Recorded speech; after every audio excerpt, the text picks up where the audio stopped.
Here, buddy, it's Mark again. There's very few mechanical things that I can do throughout my life. One is changing oil. But with my back issues, I went to Walmart and asked how much they would charge to change the oil. And for high mileage oil, it was $60. However, that was with Pennzoil, and I use castor oil, and so they said it would be a little bit more. And then they told me there's two people in front of me, it'd be a little over an hour, and I didn't feel like waiting. So I decided I'm going to do it myself. My truck can be drove up on the concrete pad, and there's just enough space for me to crawl underneath there to get to the drain plug. But the oil filter was stuck. And I've got oil filter wrenches, but they don't seem to fit the oil filter. And this is a trick I learned a long time ago. Maybe you know it and maybe you don't, but I'll show you. So you take a screwdriver and you poke a hole with a hammer all the way through the oil filter. And this will give you enough grip to loosen the oil filter. And I've already done that, and so now I need to crawl back underneath the truck and loosen the oil filter. The downside to this is if you got the wrong oil filter, you're not going to be able to drive your vehicle to go get the right oil filter. So make sure you got a spare vehicle just in case. Another downside is it puts oil all over the place, and that's why I have this rag.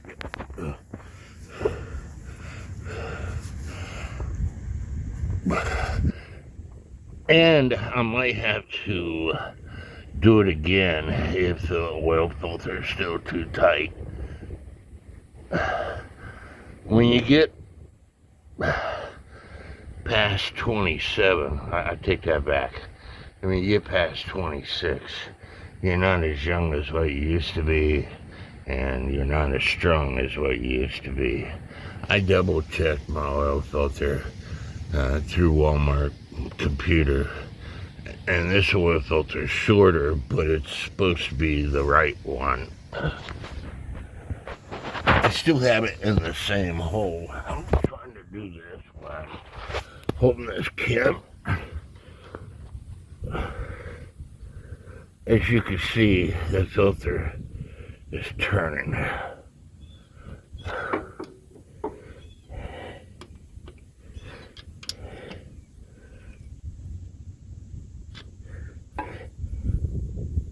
And again, it gets oil all over the place doing it this way.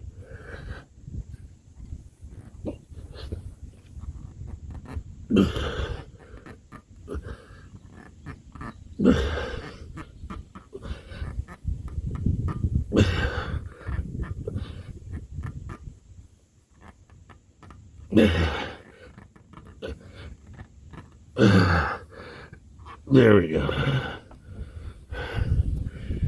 So if you don't have an oil filter wrench, use a screwdriver.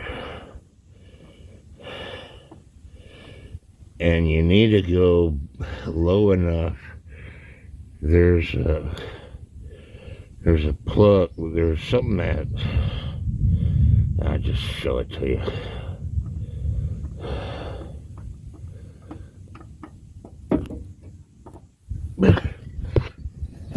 There's this thing right here that you don't want to mess up. It's what the filter threads on. Oil and rub on that ring before you install the filter.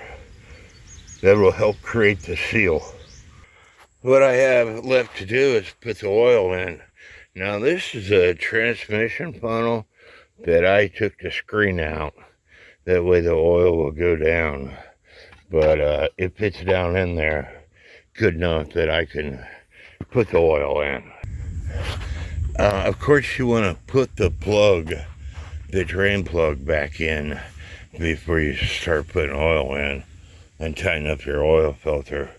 I bought this oil, it was $20 at Walmart, 10W40 Castrol high mileage synthetic blend oil. And the filter I paid like $7 for. So I got $27 plus tax. So that's, and because I'm doing this one-handed, I'm doing this video, stand by. A little spilt oil never hurt anything. Just gonna smoke for a few miles. But they were gonna charge me over $60 to put Castrol oil in. It was going to take over an hour. I did this in like 15, maybe 20 minutes myself. It wouldn't have taken that long, except for I couldn't get the oil filter off, so I had to get out my screwdriver and hammer. It's actually taken me all day. I drove the truck around, put it up here, and it was too damn hot. So I waited until it cooled off. We're fixing to rain. It's fixing to rain here. And I'm in my t-shirt and boxers because it's hot.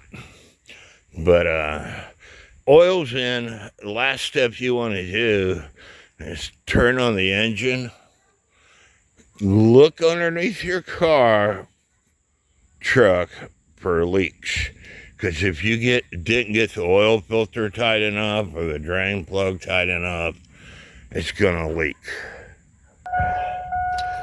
Now my Dodge truck, I use 5W30 oil in it, and it oil pressure is around 70-80 psi. And the Chevy truck, and I've owned it for over 4 years, I've always used 5W30. And mechanic friend of mine, Mark, that's too light of a oil. Put a heavier oil in it and use 10W40. So let's start up the truck and see what the oil pressure is. And the oil pressure is going to be low until it gets all where it needs to be. I'm going to get underneath the truck to see if I have any leaks, and then we're going to go for a spin. No leaks, and if you screwed up, it would definitely be dripping, leaking, so no leaks. You always want to check for leaks. So far, my oil pressure is almost 40. The faster you go, it'll increase it a little bit. I'm not going to go that fast. I'm just going to go down the street and back. But the oil needed changed anyway in my truck. And like I said, I didn't feel like paying somebody over $60. It's over $40 in cash for something that I could do. I'm probably going to pay for it tomorrow. You know, even though it only took me 15-20 minutes, it was me getting down on my back, me getting up, me getting down on my back, me getting up, me getting down on my back. When you got back issues like I do, it's not good for you. But as long as I could do something myself, I'm going to try to do it.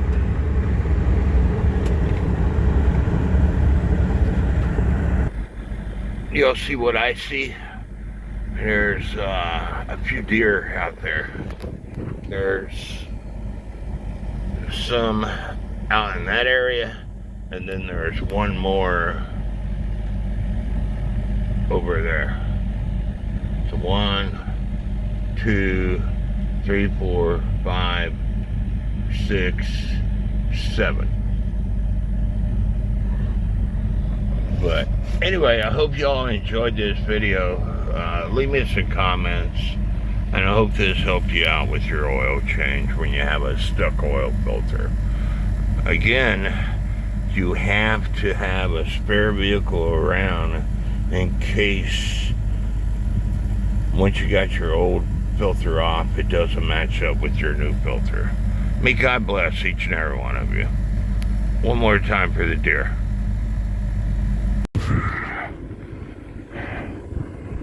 And across the field, there's at least 3 deer. Sorry, across the street. There's at least 3 or 4 deer in that field.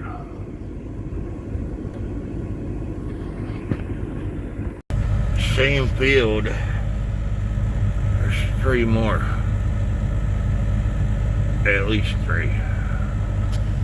My mom and dad, back when my mom was alive, she wanted to go driving all the time, and then she would call me up and brag about all the animals she's seen. Deer, ducks, squirrel, whatever. So Mom, I've seen at least 13 deer, and not even half a mile away from my house. I hope you're smiling down from heaven above. God bless each and every one of y'all. And the last step you want to do is, once you got your vehicle on level ground, you want to check the oil. But it's raining and I don't want to get wet. And I forgot to mention, last time I had Walmart do some work for me, 20 years ago, when I got back from 9/11 in 2002, I had a Chevy Z71 truck, and my wife, ex-wife now, told me, because I had a boat, Mark, you need to go out and buy yourself a different truck, because the Chevy truck that I had was too small. And so I went out and bought an '01 Dodge truck. I traded my Chevy truck in, and this was in like April, May 2002, and I bought a 2001 Dodge truck, automatic, extended cab. And I wrote one of the biggest checks I ever wrote. I paid like $12 or $13 or $14,000 to include my Chevy truck for this truck. Fast forward several years later, I had to get new tires for it.